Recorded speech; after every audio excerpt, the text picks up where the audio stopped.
20 horas e 21 minutos, nós estamos de volta ao vivo aqui com o nosso debate esportivo e você é o nosso convidado a conhecer um pouquinho mais da história, além do Real Beltronense, também um pouquinho da história do Aylor Farias de Lara, este senhor que não para nunca, que não desiste nunca e que agora está à frente deste projeto que pretende administrar, tocar, enfim, conduzir os destinos do futebol aqui de Beltrão na terceira divisão com a camisa do Real Beltronense. Aylor, o senhor não é beltronense, né? É não. De coração. O senhor é natural de qual cidade e de que estado, Aylor? Na verdade, eu sou hoje mais beltronense que patobranquense, né? Porque eu nasci em Pato Branco, mas saí de lá com 22 anos e vim para Beltrão. Então, eu estou aqui há 50 anos. Seu pai fazia o quê em Pato Branco, Aylor? O meu pai era funcionário público do Correio. E, inclusive trabalhei com ele também no Correio, Pato Branco, e ele era funcionário do Correio e se aposentou como funcionário do Correio. Beltrão, como que você começou jogando bola em Pato Branco? Como é que você veio parar aqui? Você veio por causa da bola para Beltrão?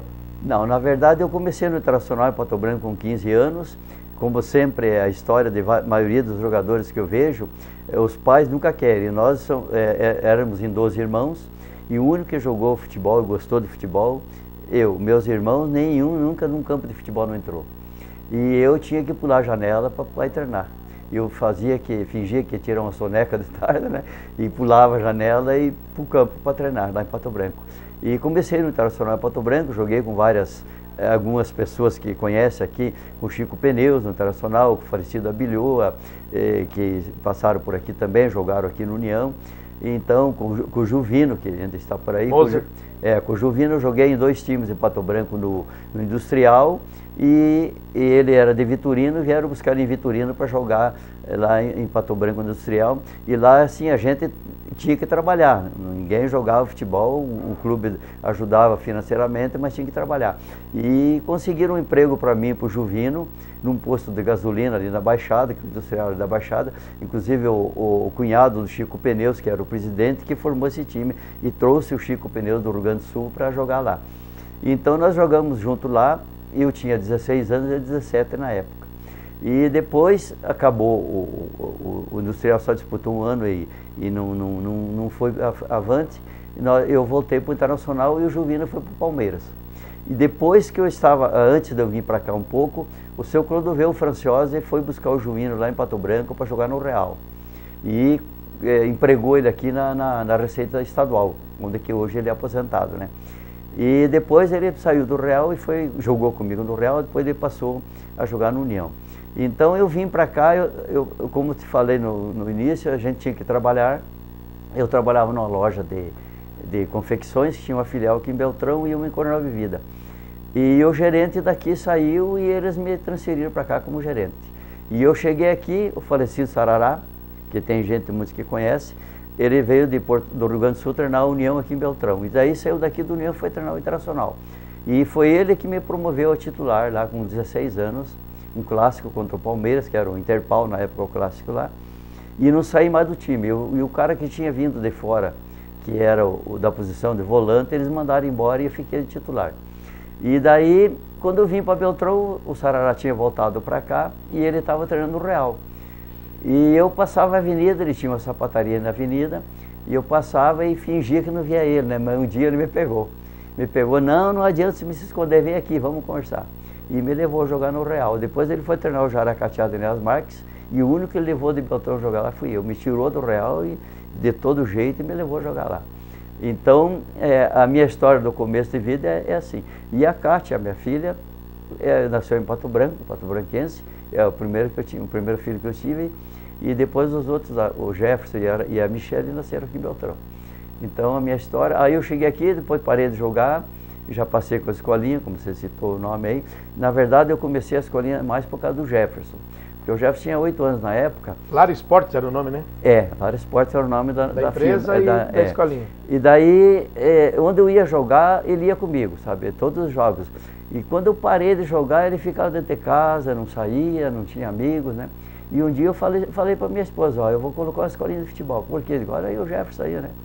E comecei. Você lembra bem, ele era pequenininho, eu colocava ele sempre quando o time estava ganhando, né? Ele corria bastante, às vezes nem tocava na bola, né? Mas corria bastante e tal. E graças a Deus também deu jogador profissional, né? Ele jogou em vários times, como você sabe. E então a minha história no começo do futebol é essa. Aylor, só jogou no Real, o senhor nunca jogou no União? Joguei um ano no União. Que ano, lembra? Eu não lembro o ano, mas eu joguei um ano só, porque pela rivalidade lá em Pato Branco, principalmente como aqui, se a gente trocasse time, eu não podia quase sair na rua. O torcedor xingava, queria bater, você tinha que praticamente sair armado aí na rua, né? Então como mudou, né, as coisas? Muda, o futebol mudou muita coisa. Eu joguei um ano no União, quando o Real parou. Só depois que o Real parou. Aí o Real parou 10 anos, não sei se você lembra, quando nós reerguemos o Real. Até posso citar o nome das pessoas, claro. Que começou, eu, o falecido Galo, o falecido Portela e o Turquinho, que tem a agência Carona hoje. Turcaro Veículos. Isso. Quando o Real estava no profissional, já estávamos em 36 pessoas. Eu era só treinador na época. E inclusive o nosso ex-prefeito, eu Cordaço, fez aí parte da diretoria. As reuniões eram feitas na Fabicar, na época que ele era o gerente da Fabicar. E daí o Real subiu, aquela coisa toda, que você acompanhou também da época, você já era repórter da rádio, e subimos o Real. Então eu tenho 3 segunda divisão com o Real, claro que umas não fomos bem, outras fomos mal, 3 segunda divisão como treinador, e uma na primeira divisão com o Coronel Vivida. E você lembra aí muito bem, rapidinho aqui, para quem não me conhece, para quem não acompanhou na época, o primeiro amistoso nós fizemos aqui com o Real, preparando o time para o Amador contra a Chapecoense. A Chapecoense tinha jogado no domingo em Chapecó com o Internacional de Porto Alegre de 5-0. Na quarta noite jogou em Curitiba com o Atlético, ganhou de 1-0. E na quinta noite jogou com nós aqui. Eu acho que está bem lembrado disso. O primeiro tempo ficou 1-0 para eles. No intervalo eu dei uma mexidinha em 2, 3 jogadores, inclusive o Jairzinho Pavaricini, que é de Seção São Miguel, coloquei o segundo tempo.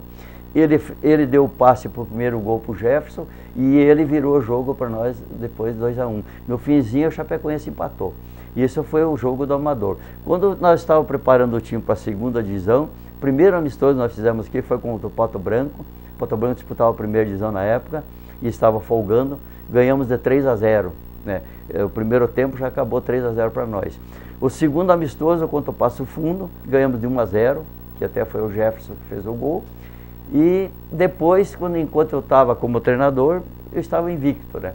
Aí a diretoria, coisa de diretoria, coisa de futebol, né? Que existe até hoje, o treinador perde um jogo ou 2, só que eu não perdi nenhum, né? Eles me tiraram invicto na época. O Aylor foi o único treinador da história de Beltrão que caiu invicto. Né? No time profissional. Fiquei campeão do Amador invicto, que fazia 10 anos que o time não ficava campeão aqui da Liga, e daí esse título entusiasmou a diretoria, a torcida, a imprensa, que eu fazia parte da imprensa na época, para disputar a segunda divisão. Naquela época não tinha terceira, era direto para a segunda, né? E graças a Deus, né, eu sinto, não sei se é orgulho ou satisfação, que o pontapé inicial quem deu fui eu, né? Você carrega algum tipo de mágoa daquela época, Aylor?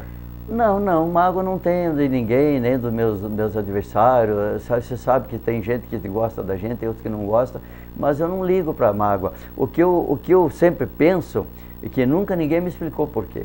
Simplesmente recebi um telefonema do presidente, depois de uma vitória em Cleveland com o Tabuco, você lembra? Que a imprensa aqui ergueu na época que fazia 10 anos que um time de Beltrão, nem União, nem Real, não ganhava do Tabuco. Nós fomos lá e ganhamos 2-1. O primeiro tempo acabou 2-0 para nós. Então, simplesmente na segunda-feira, me chamando no escritório dele, que queria conversar comigo, eu fui. E ele, aliás, na terça, ele falou para mim que tiveram uma reunião na segunda noite, que a diretoria sempre se reunia, e que resolveram me trocar de treinador. Só que daí, agora, pela primeira vez eu estou falando na imprensa e para você aqui, uma coisa que não me sai da cabeça, que ele queria que eu pedisse demissão. E eu falei para ele que não ia pedir, porque eu não queria sair.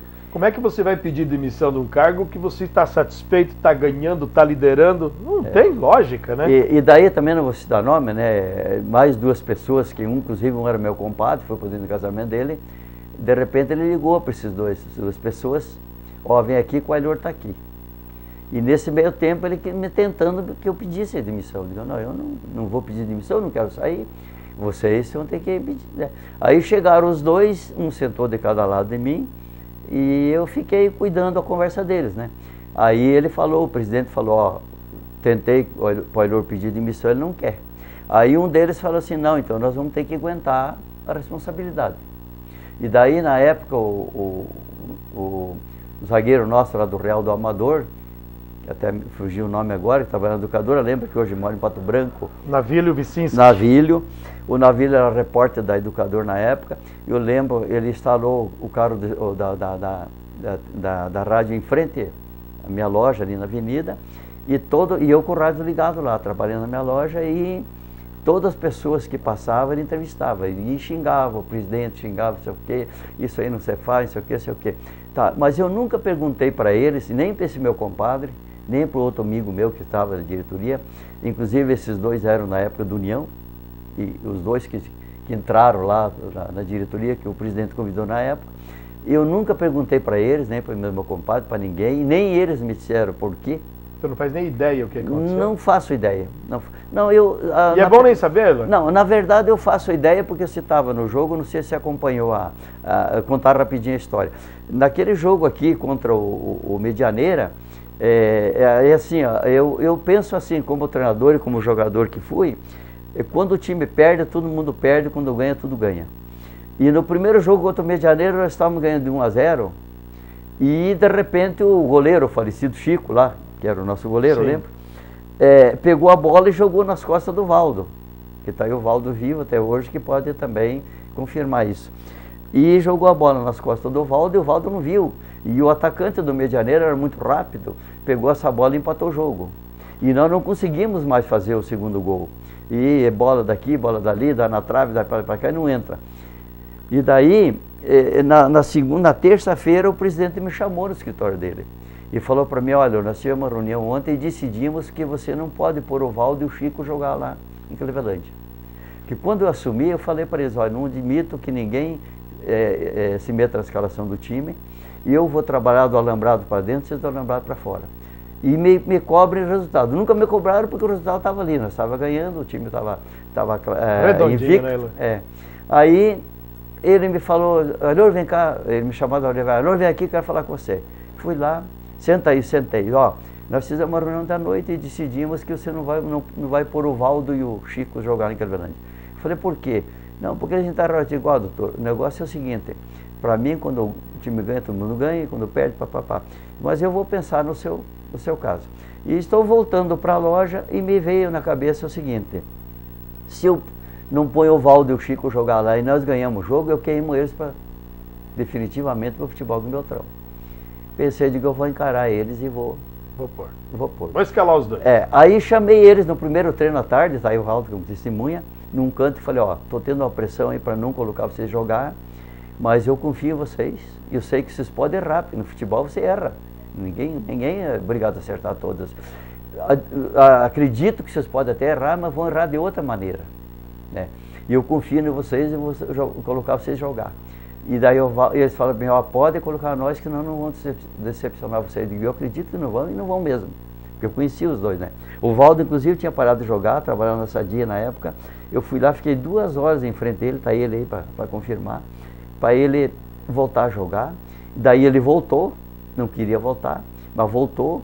O Júlio César, que era o gerente da Sadia na época, fui pedir, ele falou para mim, ó, fala com o Júlio César, se ele me liberar, eu volto a jogar. E falei com o Júlio, ele e o Bugrão, que é pai do guri que hoje está na... O Bugrão foi meu aluno no tempo de piada, né? As Marques, aí tá, hoje mora em Beltrão, casou, bem, tem família, tudo. Eu falei, eu preciso que você me libere os dois 2 vezes por semana. Daí ele falou, não, Ailor, eu libero todos os dias. Toda tarde eles estão liberados, pode ir treinar. Então, aí eu falei para eles, não vamos decepcionar. Eu digo, eu sei que você não vai decepcionar você. E daí combinei com o seguinte, acho que até você não... você acho que me perguntou no último treino, lembra que quando no último treino eu falava no coletivo, me perguntava, e o time, eu falava, esse que acabou o treino. Sim. E naquele dia, eu lembro que foi você. Você me perguntou, Ailor, e o time? Eu falei, ó, tenho 2 dúvidas. E você falou, Valdo e o Chico? Eu falei, é. Porque daí eu combinei com ele o seguinte, vocês vão treinar os dois Curitiba, um tempo no time de baixo e outro tempo no segundo, né? Para nós não dá quem vai jogar. Sim. E cheguei lá em Clevelândia e o Ivo, que era o roupeiro nosso, eles entravam no vestiário, primeira vez que estão falando isso, hein? Primeira vez. Os que estão por aí, é capaz de me pegar, a minha que saiu da diretora na época. Eles eram acostumados a entrar no vestiário e querer dar palpite. Para mim nunca deram, porque eu já tinha dado. Mas eles entravam no vestiário antes do jogo e ficavam por lá, ficavam por lá. Na hora da preleção, eu dizia para eles, dão licença que eu vou conversar com os jogadores. Por que eu penso isso? Hoje eu sou presidente, mas sou treinador. Se eu fosse só o presidente, eu ia sair do vestiário e deixar o treinador à vontade, né? com os jogadores. Porque o treinador que está todo dia com os jogadores de manhã e à tarde, né? Ailor, estou recebendo um WhatsApp aqui. Conheço o Ailor desde o tempo em que ele tinha um Chevette verde metálico. Era o Chevette mais bonito da cidade. Um abraço, Ailor, e boa sorte no Projeto Real. Valmor Merizio, conhece? Opa, foi meu jogador também. Também foi jogador? Obrigado, foi meu jogador. Emocionou aqui o Ailor, viu, Valmor Merizio? Acabou emocionando o Ailor. Então aqui, ó, daqui a pouco nós vamos dar, nós não, né? O Real Beltranense vai presentear você com esta camisa aqui do sócio torcedor. TH, vamos aproximar para valorizar esta logomarca. Vamos mostrar então primeiro aqui. Deixar o Ailor se recuperar, que ele acabou se emocionando. Fique à vontade, Ailor, aqui a casa é nossa. Essa camisa pode ser sua daqui a pouquinho, a partir do momento que eu liberar o telefone, a primeira ligação vai levar para casa esta camisa do Real Beltranense, camisa do sócio torcedor do Real, que vai disputar o Campeonato Regional 2016 e também a terceira divisão de profissionais, tá certo? Vamos para mais um intervalo. Na sequência, nós vamos falar do Ailor, daí como treinador. Ou será que ele vai ser só presidente? Daqui a pouco nós vamos saber disso também. Nós voltamos já.